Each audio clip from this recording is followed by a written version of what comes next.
So, as Corey talked about, you probably have the day off today, or you may have the day off today, but the reason why has changed in some communities in Maine, even around the country. While most cities and towns still refer to today as Columbus Day, others now recognize Indigenous Peoples Day. The second Monday in October has been observed as a nod to Christopher Columbus since 1937.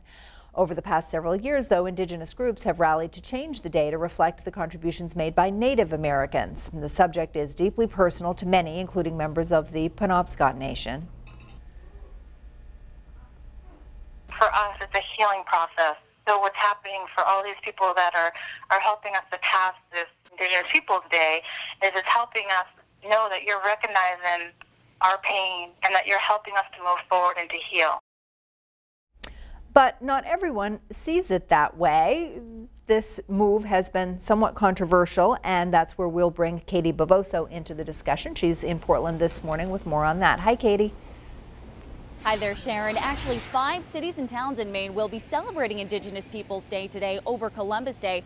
4 of those cities and towns approved the measure just this year, including Portland, where I'm at right now, and Bangor. However, resistance was seen in the Queen City over the weekend. During that time on Saturday, a group called the Mayflower Society protested, saying Indigenous Peoples Day should not replace Columbus Day. They explained their belief that this is one step closer to a removal of American culture and traditions. A separate organization, the Society of Mayflower Descendants in the state of Maine, part of a national society, expressed disappointment over the rally. The society chapter's governor said the groups may have similar names, but their ideals are far from related. As a direct descendant of some of the first European families to travel to America on the Mayflower, Carla Rigby says, where would the Pilgrims have been without the Indigenous peoples?